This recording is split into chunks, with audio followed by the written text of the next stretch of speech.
Broadcasting live from the Business RadioX studios in Phoenix, Arizona, it's time for Phoenix Business Radio, spotlighting the city's best businesses and the people who lead them. Welcome to STEM Unplugged, a monthly podcast designed to help you learn about STEM initiatives and advance STEM awareness.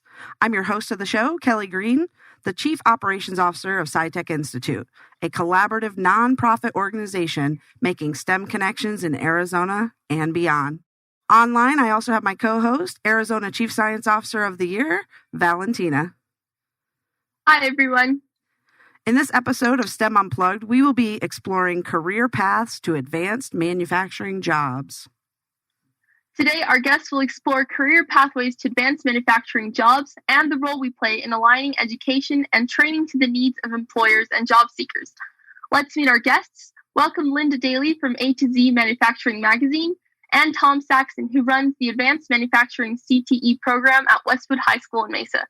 Also, shout out to Jan from Mesa Schools, who works in their CTE office. It's great to have you on. And welcome to STEM Unplugged. Yes, definitely good to have you both. And thank you, Valentina, for co-hosting with me tonight. So, Linda, the A to Z Manufacturing magazines were launched in 1994. Can you tell us a little bit more about your role and more about the goals of the magazine? Yes, I purchased the magazine in 2005 after working in large corporations for pretty much my entire business career, from AT&T to Intel, Motorola, companies like that. And I made a decision that I wanted to do something on my own. So I purchased at the time it was called A to Z Metalworker magazine. And once I purchased it and ran with it for a year or two, I determined that metalworking was too limiting. And I wanted the magazine to be more about manufacturing overall, highly focused on precision manufacturing. So the magazines are finishing up their 26th year and 15 years under my ownership. Wow, that's awesome. And we've expanded those magazines to other territories. So we've got one for the Rocky Mountain states, the West Coast, and for the Southwest. Congratulations. Wow, I love that your career path had a variety of opportunities, including AT&T, Bellcore, Motorola, and Intel. And we want to highlight these opportunities for all listeners. You can lead a successful career in manufacturing. So could you share one highlight of your journey in STEM? You know, I would say probably owning the magazine has been the most rewarding from a STEM perspective and from an overall, enlightening perspective. What I meet on a daily basis are manufacturing owners and general managers who are making incredible parts for aerospace, for defense, for medical equipment, for semiconductor. And the skills that are needed in those jobs are directly correlate to the STEM field. And so the jobs that the people hold who I get to interview on a regular basis are high-paying, rewarding jobs where they're making parts and they're making them in the United States. And that's a great thing. Oh, I hear that. Especially, I'm about to introduce Tom, and, we both served in defense. I was in the Army and Tom was in the Air Force. And, we want to give you a shout out to Tom as an educator during this crazy year, I guess crazy 2 years, but definitely want to highlight your work as the engineering and manufacturing instructor at Westwood High School in Mesa. Can you tell us a little bit more about how you arrived in Arizona and then, of course, highlight time spent in the Air Force? Sure. I came to Arizona actually through the Air Force. I was a commander of a flight test unit that worked with Boeing. Boeing was the contractor, and we did an avionics modification program for essentially all the T-38 airplanes that the Air Force and the Navy own. And I retired after that and did a short, about 10 years, I guess, as practicing as an engineer as my undergraduate and basically a construction executive. So I worked at a company that actually produced electrical components, and then I also did heavy industrial electrical work.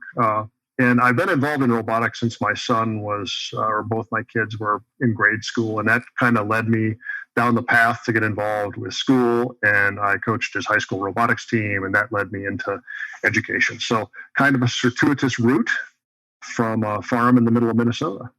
Yeah, and So that's what I do now. I know everybody cannot see your background, but your classroom is not like most. So I know really Valentina is going to ask a couple more questions about the elective that you teach, but what a cool classroom. We got to take a little virtual tour before we started the show, but welcome. Thank you, Tom.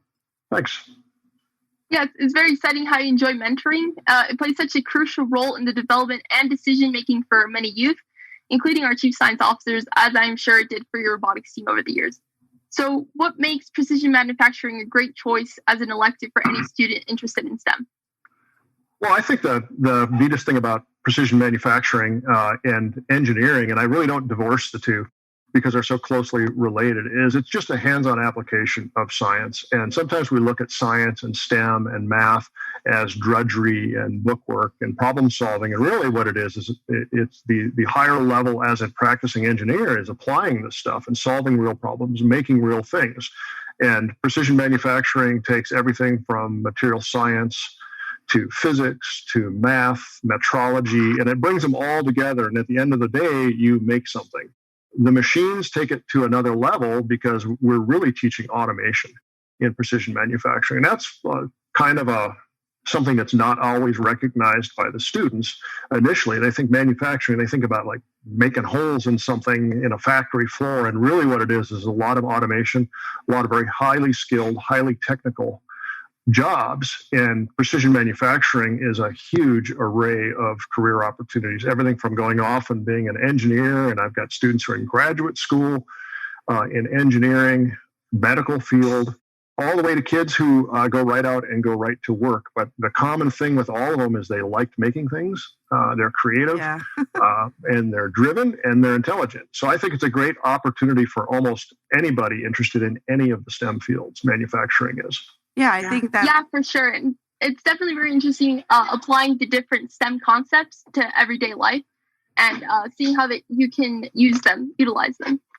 Yeah, I think it's important that, this is why we have STEM Unplugged, our radio show, is that we really want to engage not only students, but also those in transition, right? Maybe in their late 20s, early 30s, even myself, right? In my mid 40s thinking, what else could I do? Because the retirement age is a little bit later.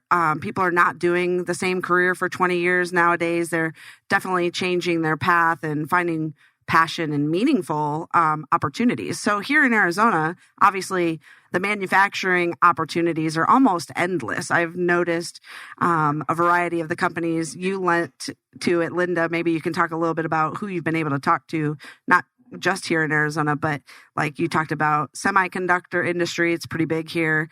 Were you here at Motorola in Arizona? Have you been in Arizona? No, I was with Motorola in Fort Worth. I was with Intel here in Arizona. Yeah. So there's a lot of opportunities. Can you highlight some of those that you've been able to chit chat or open the eyes of others to the possibilities here in Arizona in the precision manufacturing opportunities? Well, so what I think is, we've displaced a very large percentage of the population in the United States due to COVID. And some of those positions, waiters, waitresses, service industry positions in hotels and hotel management. Some of those jobs are gone and will not be coming back in the numbers that that they were here, especially in Arizona as a tourist state. And so, if we could help people at this time, especially more than ever, to understand just how rewarding these STEM positions could be for them. And they're not all manual labor by any means. There's CAD, there's CAM, there's software. There's so many aspects. Wait. You have to go back. We don't know what CAD. I do know what computer-aided drafting is, but you kind of gave us some slang there. What is the advanced manufacturing CAD and CAM? I know computer-aided drafting. They had that when I was in high school, but what's CAM? And CAM, Tom, computer-aided manufacturing. I was going to guess that, but I didn't want to be wrong. Right. So these software packages that help people to make parts better, faster, more precisely, all of this offers an opportunity for people. And I love that you mentioned that you don't have to be 18 or 20 or 22 to think about getting into this field. It's a great field to move into at this time in anyone's life. And lucrative too, right? There are some really cool opportunities, even if you have no idea what you're doing. Tom alluded to this. You could walk into the entry-level job and learn the skill and promote rather quickly because there's such a need for precision manufacturing. So I think, Tom, maybe you could highlight some of the cool things your students have been not only doing in your classroom and why they're successful, but really that whole idea of making, but not, like Linda said, she's not just, the hard labor, but precision, the skills that they're learning.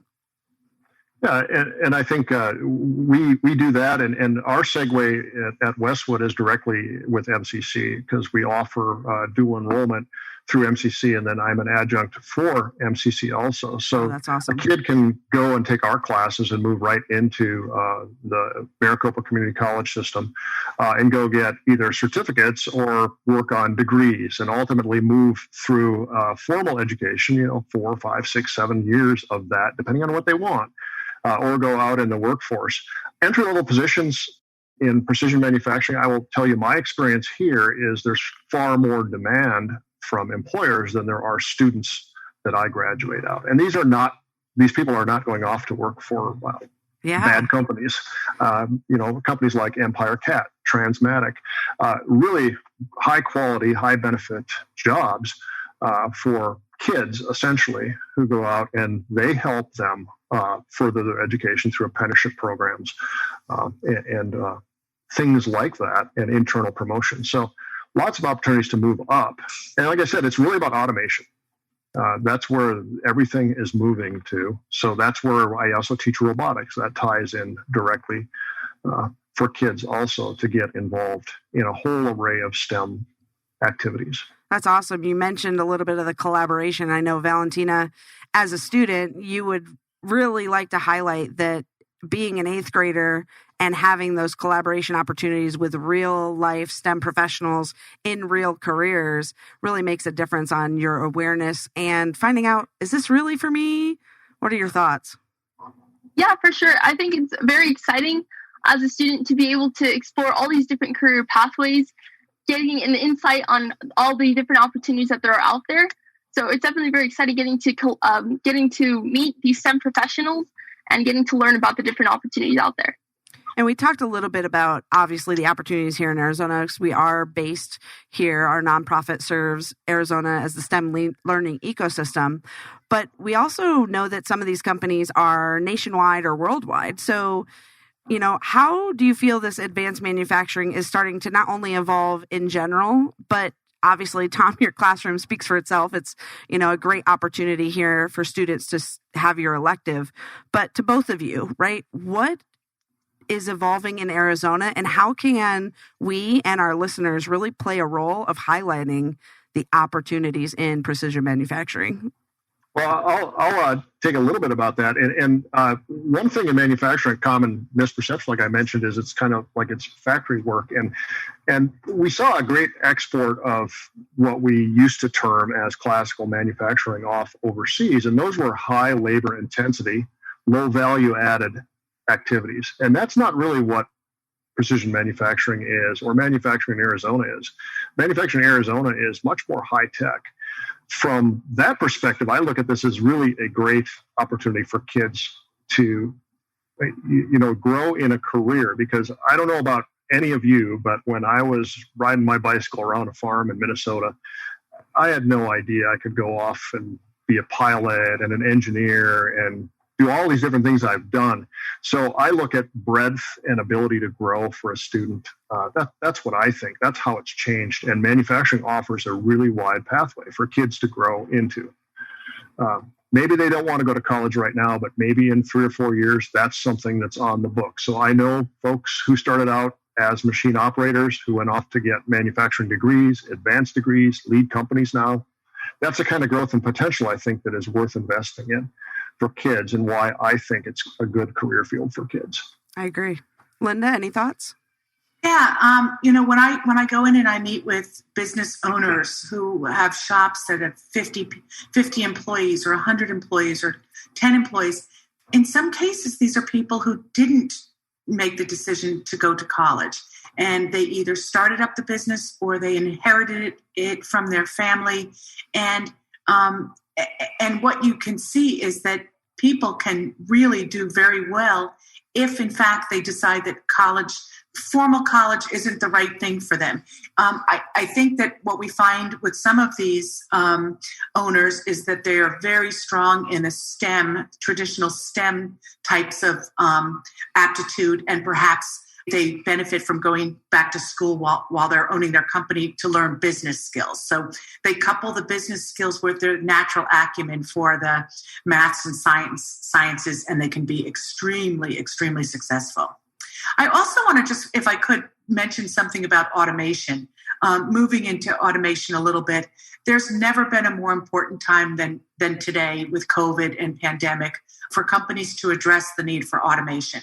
Number one, it provides some social distancing that makes employees feel more comfortable because they're not as close in proximity to one another. And it also, if we're planning to bring manufacturing of critical end products back into the United States, where our labor costs are always going to be higher than in many other countries, the only way we can compete and compete very successfully is through automation. And so I think, business owners who are looking very closely at increasing automation within their manufacturing plants have a much higher likelihood of continued success. I agree. I think you made a really great point that, business owners that didn't necessarily go for that 4-year degree, but are looking back and maybe getting that business degree now and really taking shape of the next role or next level for their company is important, because what I'm trying to teach the CSOs is that, Valentina in 8th grade, understand that it doesn't have to be a direct path. Like Tom said, get out there, try it. And then eventually you decide, I do want to be an engineer, but what kind? If you have that on-the-job training and that experience, it often leads you to understand not only yourself, but your abilities, right? The idea that, can I work in a group? Do I like to take orders? Obviously, I learned that in the military really quick, that if you just do what you're told, you'll probably be more successful. But for a lot of the students, and Valentina, you can let me know, because you're at a high-performing school, you're in BASIS, and the idea that your expectation levels, not only as a student, but then as a CSO, to be a STEM ambassador for your school, for your community, for the other CSOs around our global network. The expectations, I feel, are a little bit higher than, like Tom, when I was riding my bike around the farm in Western New York thinking, I had no idea. I didn't even know the Air Force was an option. I had to join the Army because that's the only recruiter that was nearby. But Valentina, what are your thoughts about your level of expectation to find success or go to college, or, what are the demands on you as a student these days? Well, I really liked how you mentioned, being able to going to a 2-year college and then going soon into the workforce, being able to get that hands-on experience and kind of explore your interests, not necessarily always going to the traditional 4-year school. Testing out your different interests definitely helps you decide on what you eventually want to have as your final career path.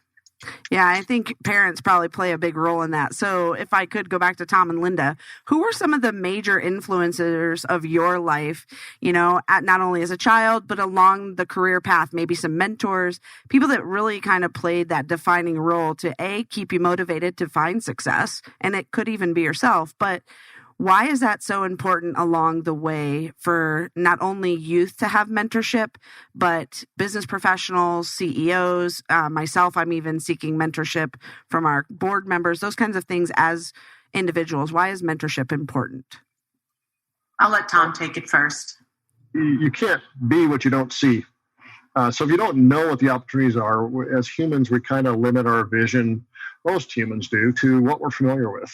So it's really important for kids who don't necessarily have a background where they know an engineer, know somebody who works in manufacturing, know somebody in STEM, to be able to see somebody in STEM and then project themselves into that role. Because sometimes we look at things like engineering or even making a part and go, man, that looks complicated. I don't think I can do that. And nothing could be further from the truth. Right. I had a friend who was a commander of mine in the Air Force, actually, who would tell everybody that everybody gets up and puts their pants on one leg at a time in the morning, that Superman doesn't exist. just get up to your best, come back another day, and you'll do fine. I think that's really an important message for our kids to see. And then also the mentorship or just a role model and saying, here is a pathway and here's the end result if you're interested in it. And here's a couple branches off, because I think in education, sometimes we tend to assume that kids have a lot more of a linear path than they do. Mm-hmm. I don't know any adults, honestly, who are where they envisioned. Well, I know very few who are exactly where they envisioned when they were 14 or 15. It's right. Just too many variables. We don't know what the world holds. Right. So that's to me what mentorship is giving them pathways, showing them a way, and that's why it's important. I think that particularly in the STEM disciplines, if you will, you'll encounter many people who are really high performing at those technical skills. And perhaps what they are not as strong at would be managing skills or written skills. When I look towards mentors in our field, I see managers or business owners who are helping individuals who are high performing at their skill to become better, either managers or better at communicating with customers, better at those kind of what we call soft skills that will allow them to move up. There aren't that many companies that I've been to or that I've worked for that have a strong career path that just allows you to stay technical and move up high into the corporation.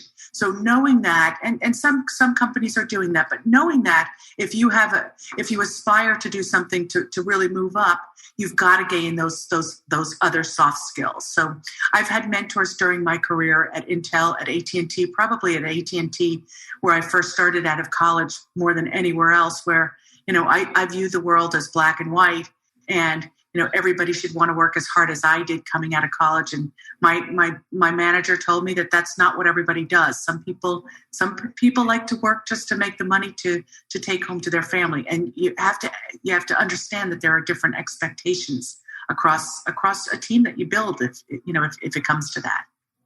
Yeah, and having that varied skill set is definitely very valuable.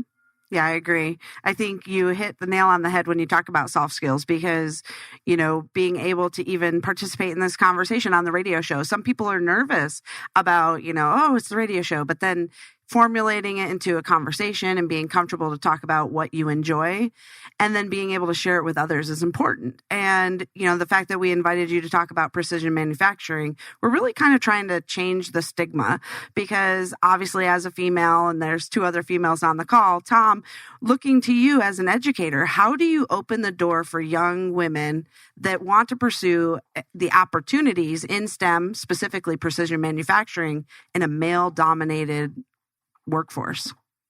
Well, I would take it even a step further because we are largely a minority school. And I think that problem is spread, again, by you can't be what you don't see. Yeah. So I take every opportunity I can to get folks in here to speak, like through Educator Pro Connect with the Maricopa superintendent, to get guest speakers in, to bring them in. And then young people, too, like young women. Folks from the career fields, like I had a civil engineer who said, I wasn't a very good high school student. I struggled. Didn't mean he couldn't be a civil engineer. It just meant that he had to go to tutoring at ASU. So I think the important thing to get young women involved more is to show them role models and mentors in the career field themselves and let them know that they can have a life or envision a life for themselves in it. And the second thing is to be sure that we don't we put in place programs that help kids from self-eliminating, making choices early in their educational pathway that take them off the ability. So I kind of view the whole education experience for any student as kind of like a tree with a bunch of branches, and you got to stay in the main trunk before you find the branch that you want. Yeah, that's a great point. And I think it's really interesting. While COVID has had many negative impacts, I think there's really been some interesting feedback about the students who are excelling in the hybrid or virtual setting, right? So the opportunity for students to stay in the trunk, really kind of figure it out, not have to make a decision like Valentina by 8th grade that, I'm college bound. What am I going to do? I look back, man, I didn't know at 17 and I graduated and I thought, well, the Army is definitely where I'm going because my sisters went, but I also want a degree, but I don't know what in. So really, Tom, I commend you for putting the opportunities in front of students, because I didn't mention I taught 6th grade math before I took this job. And coming out of the Army, having served in combat as a female gunner, my 6th grade boys didn't really mess with me too much because they were like, wow, but I don't like math. And I'm like, you're going to like math because it's important. You don't have to like algebra, but I want you to add, subtract, multiply, and divide. And I think really showing them that it doesn't have to be all decided by high school graduation is really important, because Linda, you now have had this amazing opportunity, differentiated career that led you to something you feel passionate about, and really owning this magazine and showcasing all of those. What are your thoughts about females in the workforce? Well, COVID's having a little bit of an unfortunate impact on women in the workforce. Today, I read where women are traditionally the ones who take care of children. Right. And if they're not able to, if they don't have resources to help the kids who are in school, at home, or young children, then it's more likely the woman who's stepping out of the workforce. And so, there's going to be a lasting impact of that, at least from COVID. I agree. That's happening now. But Valentina, you are a role model to young women, and I hope that you stay a role model as you move into high school, because so often women, young girls, believe they're not good at math, they're not good at science, and I think still in a traditional household, dad is helping sons to learn, how to work on a car or work on something, and not inviting daughters to do so. So people like Valentina never really even think of themselves as being a really good candidate for that. So, what do I recommend? To Tom's point, keep the women on that main, tree longer. Somehow find a way. And I don't know if it means, taking a machine and machining parts that might be more fun for a female population, or doing something like specifically looking at how would girls or young women be enlightened by working on a Haas machine. What would get them going? And so if you get them in, if you get them in and you get them into the robotics, you've set them up to have a love early on for science and math, and hopefully that stays with them. Yeah, Valentina, do you have any thoughts about what's kept you motivated? And I know the Chief Science Officers program has been a great pathway for you to meet not only other students that love STEM, but I'd like to hear what got you motivated, early on. Yeah, for sure. So as Tom mentioned, having that role model, someone to look up to, definitely inspires you to get interested in different areas. So I think through the Chief Science Officer program, I've gotten to meet many STEM professionals who have inspired me to explore different career pathways. I remember throughout the pandemic, we've had different Zoom in on science calls. So just different Zoom calls where we interact with STEM professionals. And we've had astronauts and all these different people in different career pathways. And it's been very inspiring exploring all these different areas of interest. Yeah, and she doesn't give herself enough credit, right? So being CSO of the year and really representing, like Linda said, you are a role model. And there are so many students, not just here in Arizona, but when you travel to Sonora to teach in Sonora, they all want to be like you. And it's so stunning when people learn that you're only an 8th grader and they're like, wait, what? Yeah, and we have that reaction a lot of the times. And Linda brought it up, those soft skills, right? So what are some of your things you've learned from participating in the program, and like those soft skills? What are some of those key things you've learned? I definitely think collaborating and working in a team, also public speaking and standing in front of a crowd, being able to voice my opinions and represent my peers. Yeah, and it's important. So I want to move into the next tough question for both Linda, Tom, and even Valentina. Is the education system really aligned to prepare our next workforce? And I know that's kind of a challenging question, especially in the time we're in, right? The COVID impact is serious and it's not going away in the 15 days we had originally hoped or expected, but is it aligned as much as it could be? Or what could those listening or those that we hope to talk to in the future do, not only as industry partners, organizations, partners, collaborators, help align the education system to the future workforce needs? I know it's kind of a tough one, but Tom, any thoughts? A lot of industry partners do help. They do contribute into programs like mine. But, the precision manufacturing program, as you saw in my lab, it's expensive and it's a hard thing to teach at a high school level. It doesn't fit into the traditional put 30 kids in a room in desks and read out of a book. So the class sizes are smaller. The equipment is more expensive. So support is one thing. And we do have quite a few federal programs that help us with that support. But I also think that industry, and from my experience, evolves faster than education evolves sometimes. Oh, yeah. So, much closer integration with industry on the education needs would bring about a better end product. And when we look at like a product, I don't want to treat like kids coming out of a program or adults as products. They're really the customers also. So the students and the people who are going to employ them, so that we basically align expectations a little closer. That would be my biggest pitch, is probably a faster or more frequent alignment to what industry needs. And if you look at precision manufacturing, there's not that many programs throughout the valley. There's not that many in the state compared to the GDP in the state in manufacturing and the number of people employed. There's quite a mismatch there. Yeah. And I don't know how we fix that. So I think that's where my program doesn't necessarily align with what the industry needs. There's no way we produce enough people to keep manufacturing viable in Arizona. I think it's important, too, to realize that you weren't out of school, went straight into teaching. So I think you're not a classically trained teacher either. So the education preparation programs, for myself as well, when I became a teacher, I was classically trained as a teacher, but I had my military background. So going into the classroom and understanding what students need now and what they're going to need in 3 years, that's going to change. Like you said, it evolves so much quicker on the industry side, right, in the civilian world, that the students and the teachers and the curriculum are not really keeping up. So I agree, that partnership with classrooms and really integrating of what's happening, not just, hey, honey, do your homework, but actually professionals saying, why are you doing that homework? Is it aligned? Is it really making sense? But Linda, do you have any thoughts on that topic? Well, I'm going to be devil's advocate.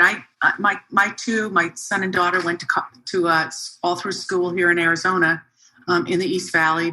Desert Vista High School was their high school, and oh my goodness, that's a beautiful school. I feel like they got a great education. So I do tend to think that overall, if you've got parents who are pushing their children, and you have great teachers, that our education system is pretty darn good here. My son is a chemical engineer, and he did one semester over in Australia. When he went over there, he said the school was so much easier than, now that's college, but then what he was experiencing back here in the States. So again, I do feel that we've got some really good educational programs. To Tom's point, though, when I grew up, everybody had an opportunity to go to attend, to take as an elective a shop class or a drafting class or things like that would help them to determine that they liked, that they were gifted or talented at something like that. Today, here in Arizona, we've got EVIT, right? East Valley Institute of Technology in the East Valley, and that's a funnel program for, if I'm correct, Tom, maybe correct me, Chandler, Mesa, Tempe. Kids have to actually be bused half day over to the East Valley Institute of Technology. And I don't know if West Mech is the equivalent of that, yes. But it's not convenient. And so that makes, it's not available for all. Going back to Tom's point also, though, about, the investment of CNC equipment and equipment that's in his lab. So a lot of, when I interview people, and I interview a lot of business owners, maybe 5 each issue. So it's several hundred every year. Often I'll hear from them that they wish the young people coming up actually learned more of traditional machining. And by that, I mean manual machining, where they had to, they basically had to learn how to, that ifs and hows and all of that before they'd step into CNC machining and the automation. Because the old term of journeyman machinist was someone who, learned a craft over a period of years. And you don't get that by just jumping on a Haas machine, Haas CNC, and getting started that way. So I don't know that we have to expect that technology is going to change in Tom's lab every time it changes in the workplace. I think that's a good point. I remember that show. It's probably still out there, but how it's made. I think really, tinkering is something that I hope it's not lost, because I was that farm girl that was allowed to tinker on certain things. The lawnmower almost never worked, but the idea of I knew how to put my own bike chain on, and I was required to do it myself because my parents were like, if you want to ride it, you fix it.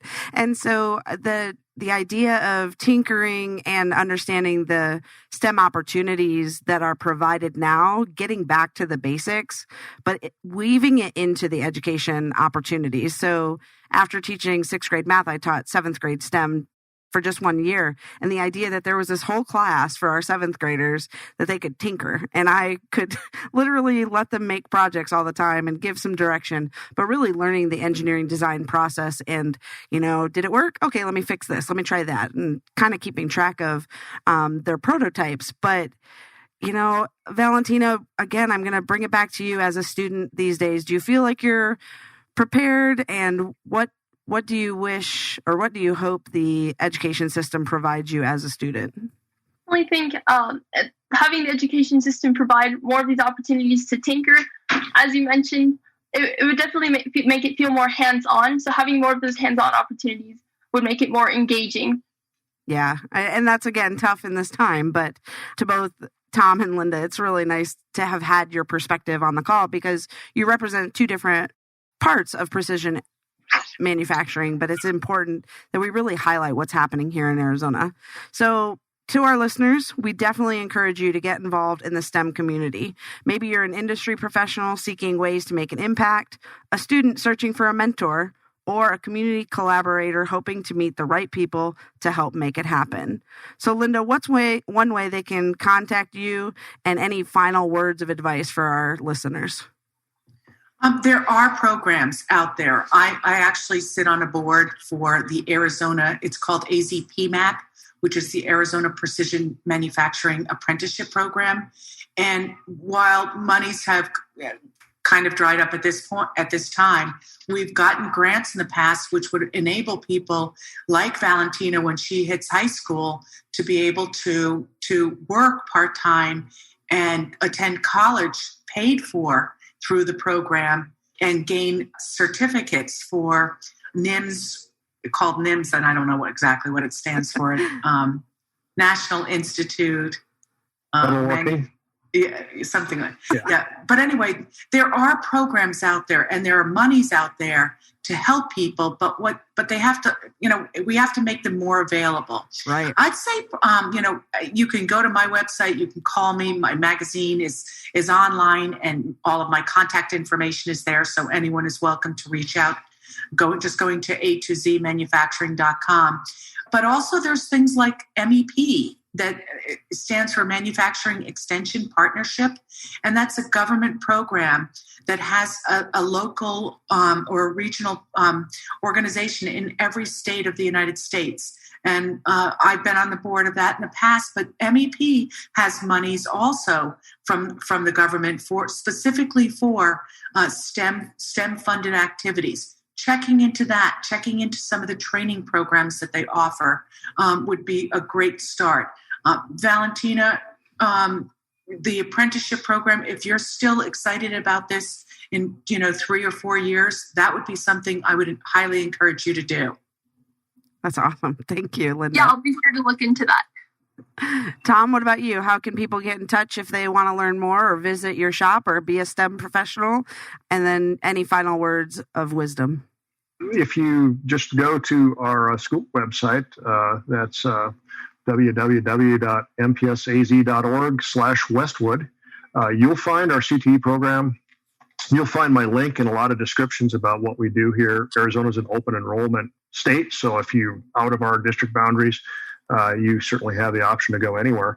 There's other programs around also, as you mentioned, at the JTEDs. But I think the engineering and manufacturing programs and robotics programs at a high school level are a great way for a kid to get involved and then see what they're interested in. So I really encourage kids to take those electives and explore it. And my best advice to anyone is I've always liked creating things. I've always found the most interesting people are creators, whether it's music, art, metal, robots, it doesn't matter. It's fun. It's engaging and it's enveloping, and you can choose a life path that's really enriching in that career field. That's incredible. Yeah. So, Valentina, I don't know if you heard what I just heard, but I think both Linda and Tom should be CSO mentors and talk to our students. What are your thoughts? Yeah, for sure. Well, I want to thank you. Happy to. Yay! I want to thank you both for joining us for this episode of STEM Unplugged, exploring career paths to advanced manufacturing jobs. We appreciate both Tom and Linda for being guests on our show. And if you'd like more information, go ahead and contact us at scitechinstitute.org. This is your host, Kelly Greene, and we would be glad to discuss how you can get connected.